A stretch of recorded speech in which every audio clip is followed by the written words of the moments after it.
I was hanging out with my friend one day, and she was like, yo, I hope Charles calls me back because I tossed this salad. A couple of people know what that is. Yeah. Yeah, you look like you know what it is? Auntie, why? Don't you need to stick your tongue out like, he just gonna drink the beer on that one, yep. I didn't know what tossed salad was because it's actually like a trendy term. That's it. It's very trendy.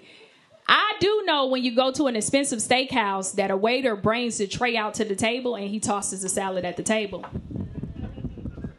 If you like Caesar salad, he gonna put in lettuce. If you like anchovies, some people don't like it. Put it in, put it out. Croutons, Parmesan cheese, heavy or light dressing. So I thought she told the waiter, don't nobody toss my man's salad but me. And she got up at that table and was like... So I was like, ooh, I bet it was lettuce everywhere. And she was like, what? I was like, lettuce. You so skillful. Because most people eat a salad, we take a fork and we put all the toppings we want on the fork. But then you got skilled individuals that just toss that salad. So I was like, ooh, lettuce. And she was like, what? I ate his ass. And I was like, oh. Because I done had a lot of salad in my life. Ain't none of it ever tastes like ass. You hear that, Canada? And I didn't know women had advanced there. You know what I mean? Because when I'm friends with a woman, we're a team. Like, you're a player, I'm a player, we're a team. If you toss salad, you got to let me know that that's what we doing. We go in the club, and they like, oh, there go those girls. And I'm like...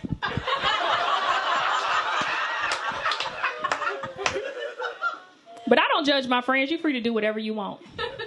Free to do whatever you want. But once you tell me something, it's stuck in my head for the rest of my life. I bury it in my subconscious, and every once in a while it'll resurface. My friend, she asked me, she said, hey, can I stay at your house for a couple of days? And I said, of course. So I went to Walmart, and I got a whole bunch of plastic plates and silverware. And I sat them on a little table, and I said, hey, you're not allowed to put your mouth on nothing up here in the cabinets. You eat ass, everything you put your mouth on go in the trash. Because we don't do that around here. Because if you think about it, I feel like eating ass is what brought Chipotle down. Y'all remember Chipotle? Remember they had to close 400 locations. Y'all remember that? Because the symptoms are the same. You go out one night, you have a lot of drinks. You start off up here, you fall asleep, you wake up down here, the next day your stomach don't feel right. You was like, oh no, I gotta go to the hospital.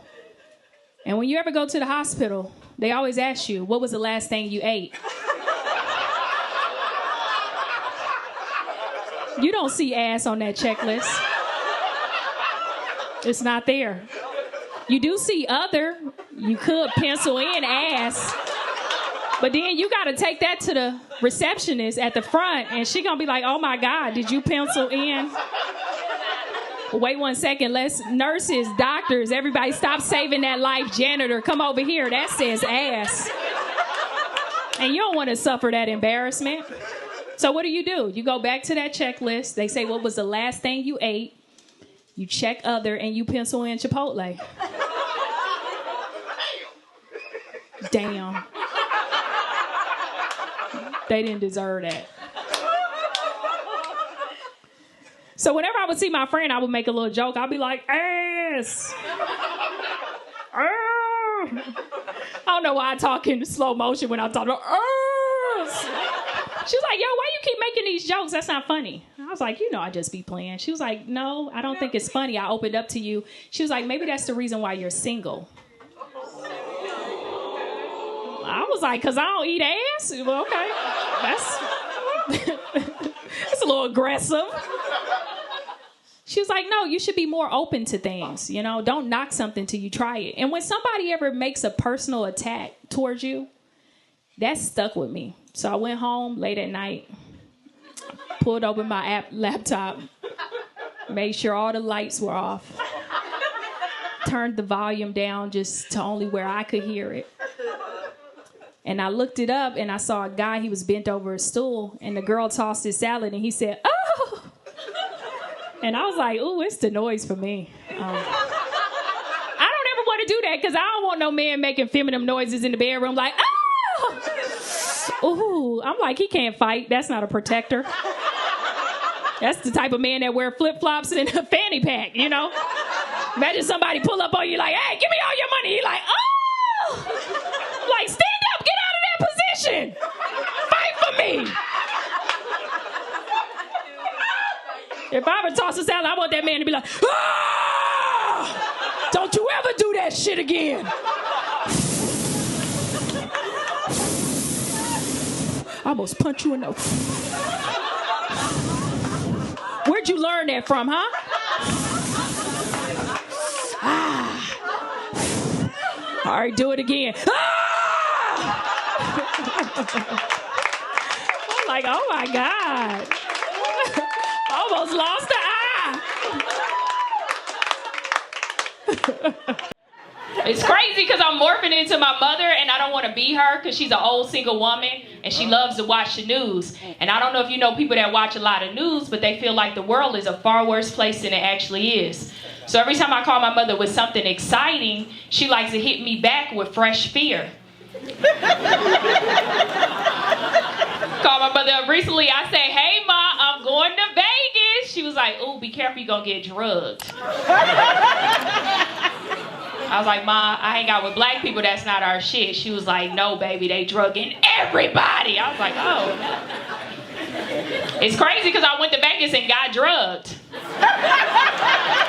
I don't know if she had a premonition or what, but let me start from the beginning. So me and my homegirl went to the Encore Beach Club and I saw all the cabanas in the back. I said, ooh, bitch, we need to be over there with the ballers. And she was like, no, you have to have a wristband. And I was like, these titties are the wristband. Let's go. Ladies know about them wristband titties. We made it past security too. To the first cabana, a group of younger guys, I was like, hey, what's up? And they was like, nah, keep it moving.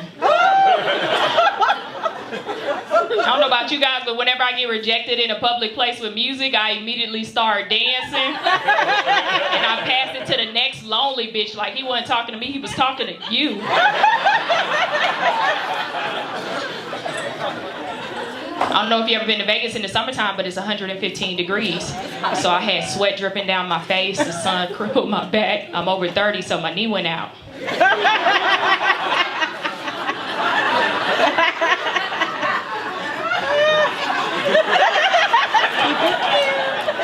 Every cabana like, nah, keep it moving. I was like, ooh, I understand. I made it to the last cabana. This guy was like, hey, you want to party with us? And I was like, hell yeah. Should have known things was weird because he tried to feed me a piece of fruit with his hand. And I slapped it. I was like, ugh, that's unsanitary. Because I feel like most men go to the restroom and you guys don't wash your hands. And I like dick and I like fruit, but I don't like dick fruit.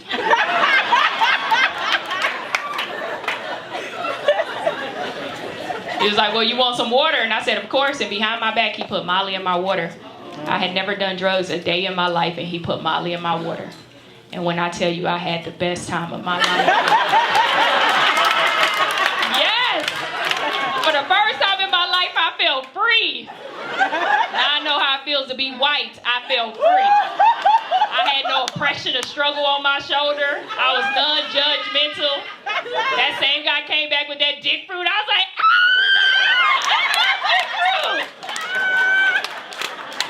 I was in the corner like, hey, I taste the dick and everything.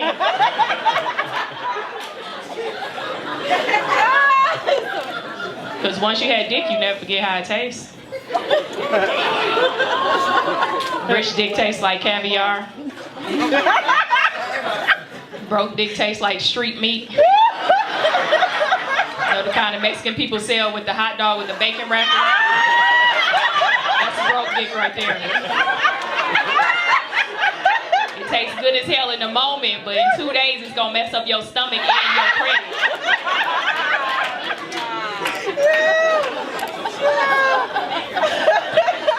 It's crazy because I want to do Molly again, but I don't know how to ask for it. Like, I know where to get crack from my cousin, but I don't know where to get Molly. And I talk loud, so I'll be in the club like, hey, who got some Molly? They be like, shh.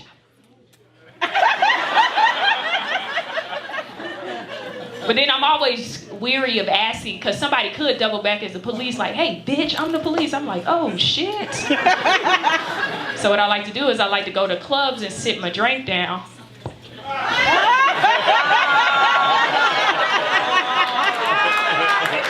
Hey, I'm going to the bathroom.